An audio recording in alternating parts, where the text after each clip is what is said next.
O Senhor esteja convosco. Ele está no meio de nós. Proclamação do Evangelho de Jesus Cristo, segundo Mateus. Glória a vós, Senhor. Naquele tempo, Jesus disse aos seus discípulos: em verdade eu vos digo, dificilmente um rico entrará no reino dos céus.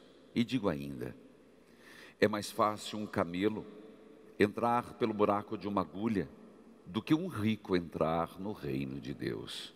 Ouvindo isso, os discípulos ficaram muito espantados e perguntaram: então, quem pode ser salvo? Jesus olhou para eles e disse: para os homens isso é impossível, mas para Deus tudo é possível. Pedro tomou a palavra e disse a Jesus: vê, nós deixamos tudo e te seguimos.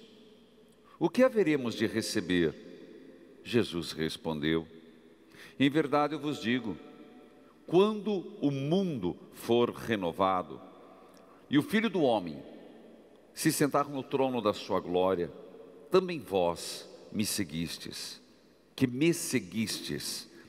havereis de sentar-vos em 12 tronos, para julgar as 12 tribos de Israel. E todo aquele que tiver deixado casas, irmãos, irmãs, pai, mãe, filhos, campos, por causa do meu nome, receberá 100 vezes mais, e terá como herança a vida eterna. Muitos que agora são os primeiros serão os últimos, e muitos que agora são os últimos serão os primeiros. Palavra da salvação. Glória a vós, Senhor. Que a palavra de Deus perdoe os nossos pecados. Amém. Querido povo de Deus, nós estamos aqui no 7º dia de uma novena, pedindo Jesus das Santas Chagas: purificai-me com seu sangue redentor. Jesus das Santas Chagas, purificai-me com seu sangue redentor. Jesus das Santas Chagas, purificai-me com seu sangue redentor. E é uma novena que fazemos sempre constantemente, pedindo que nosso Senhor, nas suas santas chagas dolorosas e gloriosas, acolha todas as necessidades. Sem dúvida, o incessante pedido que cesse a pandemia e todos os agravantes da pandemia, o desemprego, a fome, as dificuldades, as intolerâncias, as intransigências que vivemos hoje. Mas ao mesmo tempo, também pedimos pelas vítimas do Covid, mas há muito mais enfermidades também. Câncer. Hoje, por exemplo, atendi uma senhora, aniversário dela, e com os rins paralisados, fazendo hemodiálise.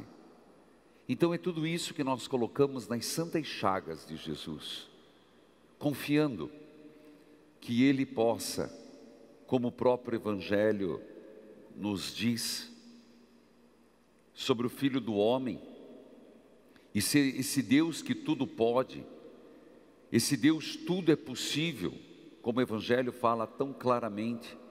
Para os homens há muitas coisas que é impossível, mas para Deus tudo é possível. É por isso que nós rezamos, é por isso que nós insistimos nessa devoção das Santas Chagas. E nosso Senhor assim o quis.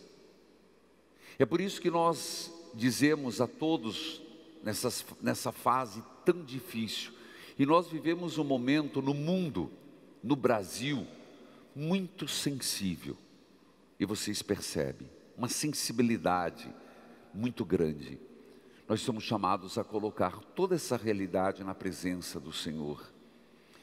Por isso, filhos, eu sei que muito agora na pandemia, as capelinhas estão paradas, e tem que estar. O padre pega aos uma poucos, capelinha de Jesus vai e Santas entrando-se Chagas no novo normal, não é? Novo normal, não mais como antes, Inclusive, próprio Curitiba, ficamos felizes, preocupados, porém felizes, de termos uma abertura maior em relação ao isolamento. E muitas outras cidades já estão em outros passos. Mas isso não significa jamais que nós podemos descuidar, não é verdade? Nós não podemos baixar a guarda, gente, é muito sério. É triste a gente ver pessoas que colocam em risco a sua vida e outras com festas clandestinas, mas não é só isso. É também não se cuidando, não usando máscara e tudo mais. Mas voltando,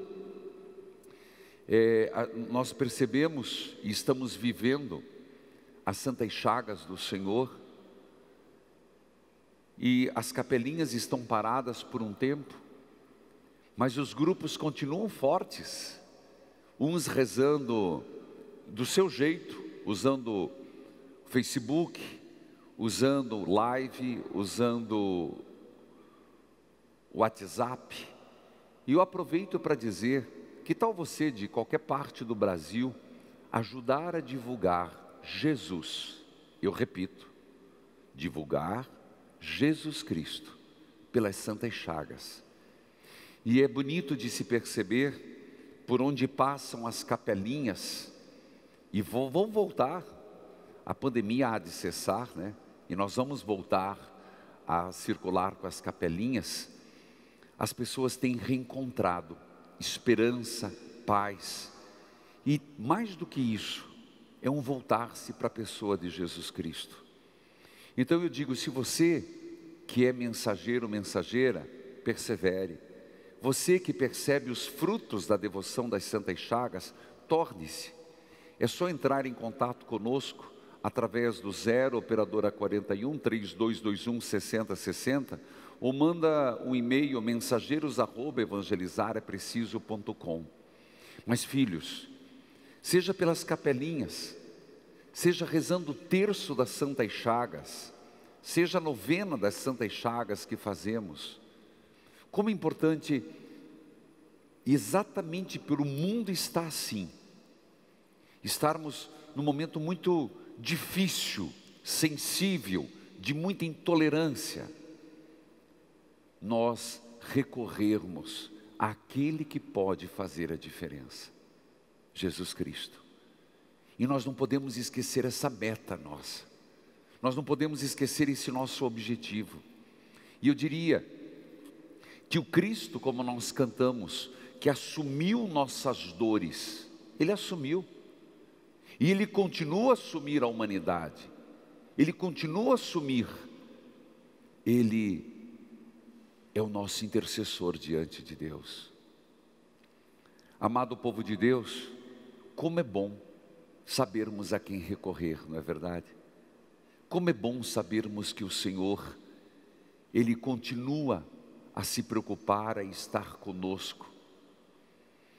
Que o Senhor das santas chagas, dolorosas, gloriosas, ressuscitado, Ele possa zelar, e que nós, nos nossos momentos difíceis, e seja na dimensão social, seja na dimensão espiritual, nós possamos pedir: Senhor, me deixa ficar um pouco nas tuas chagas, repousar, refletir, me fortalecer.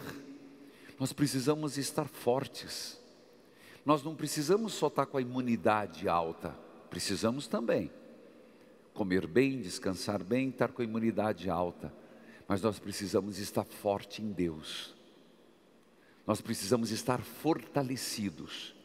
Para quem está no momento bom, agradecer. Para quem está no momento difícil, suplicar.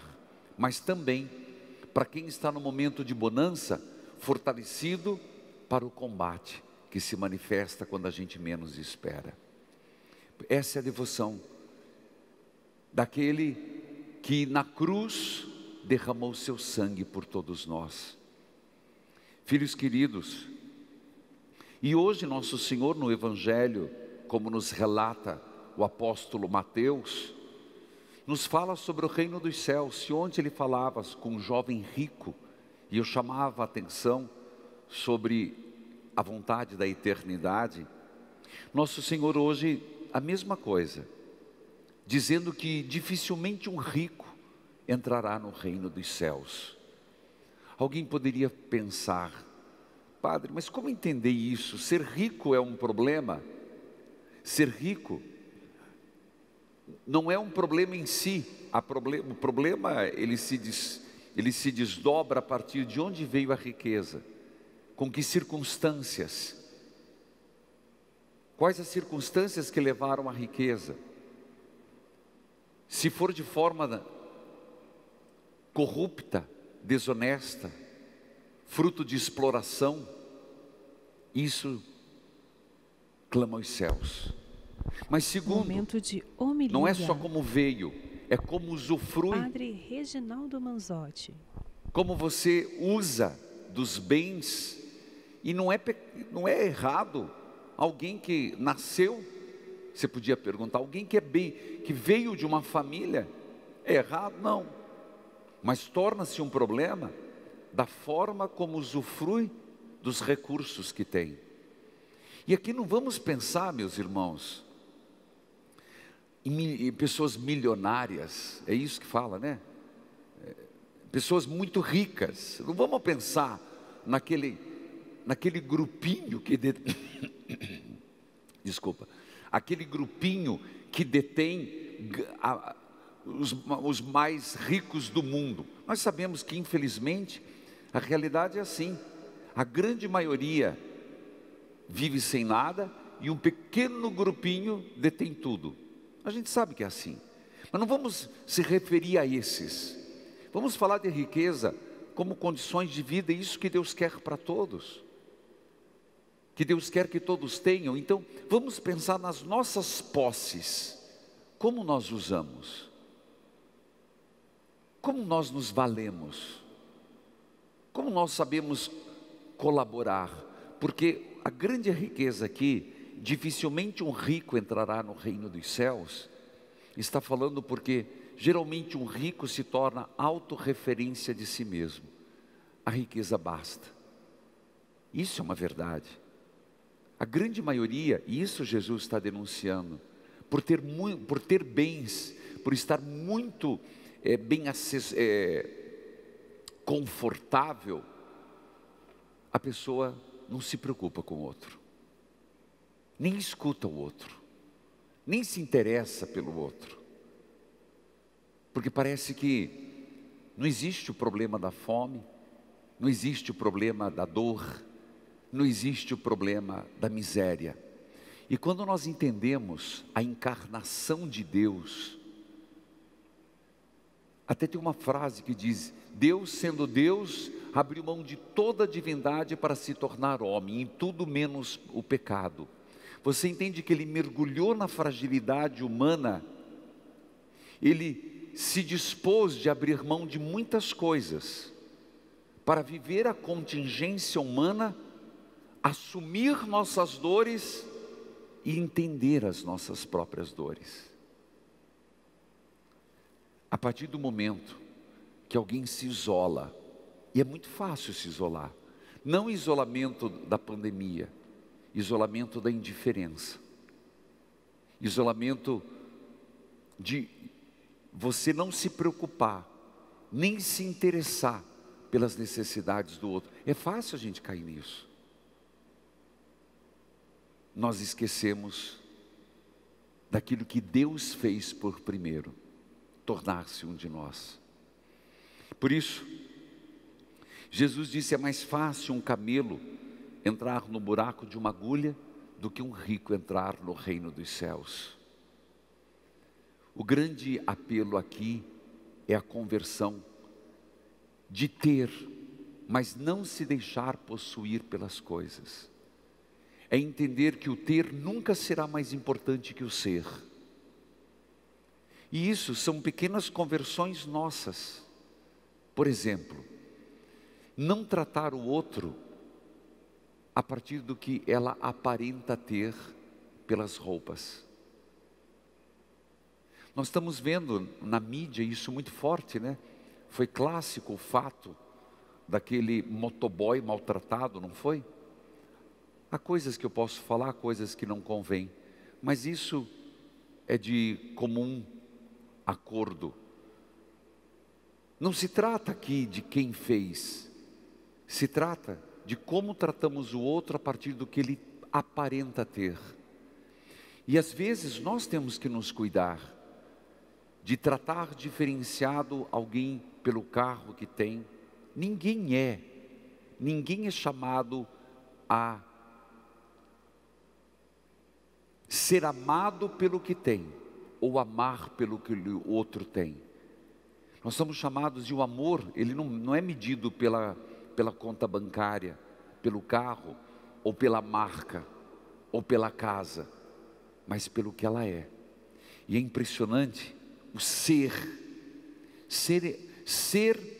alguém, ser íntegro, ser honesto, é uma coisa que parece tão sem importância, não é? Como é interessante você perceber, existem tantas pessoas que nunca tiveram muita coisa, nunca tiveram oportunidades, nunca puderam ter conforto dentro de casa, mas que foram pessoas que foram honestas, trabalharam honestamente, o que construíram, o que tem dentro de casa, às vezes pouca coisa. A maioria das nossas famílias, nossos pais foram assim, foram com muito suor, foram com muita dedicação, foram com muito trabalho, foi parcelando muita coisa, foi no crediário, não é assim? Isso é uma virtude. Isso é uma virtude. Não que Deus quisesse isso. Deus queria que todo mundo tivesse uma casa própria, que todo mundo pudesse educar seus filhos.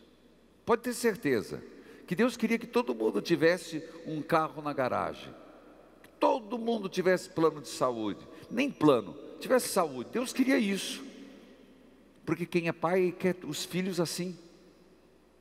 E é por isso que Jesus grita: ai de vós ricos, ai de vós que acumulais o que pertencia ao outro, ai de vós que não compreendem que a necessidade do outro te toca. Por isso hoje eles não falam dos ais, mas muito breve vai falar. Queridos irmãos, você vai falar: mas o que eu tenho a ver com isso, padre? Eu não sou desses ricos. Lembra que eu falei? Ninguém é tão pobre que não tenha como ajudar. E aqui é um esforço nosso. É um esforço nosso de fazer o bem. É um esforço nosso de não nos deixarmos entrar pela lógica do mundo. Hoje, ao Senhor das Santas Chagas, eu creio que nós temos que fazer um pedido. Seja pelo Evangelho, seja pelos acontecimentos. Senhor, faça com que a humanidade se volte para a Tua lógica, a lógica de Deus. É uma prece que nós deveríamos fazer. Senhor, que a humanidade volte a compreender o Teu plano da criação. Não o que nós transformamos o mundo, mas aquilo que era a Tua vontade. Mais do que nunca é preciso isso, meus irmãos. Nós precisamos pedir o Espírito Santo para que a igreja seja profética, para que a igreja continue a ter a força pelo nosso Padre, Santo Padre, o Papa, pela fidelidade dos nossos cristãos. Nós precisamos rezar muito, porque a lógica de Deus está sendo esquecida. Nós seguimos a nossa lógica, e seguimos a Deus quando nos convém, e não nas implicações que nos tocam. Por isso, ainda no final, nosso Senhor diz assim: Pedro até pergunta, e nós? Nosso Senhor disse assim: há muitos que são primeiros e serão os últimos, e muitos que são últimos serão primeiros. Olha que lógica inversa, olha que nó na cabeça. Muitos que hoje são os primeiros serão os últimos, e muitos que são os últimos serão os primeiros. Eu termino sobre o Evangelho lhe dizendo: para os homens há muita coisa que é impossível, mas para Deus tudo é possível.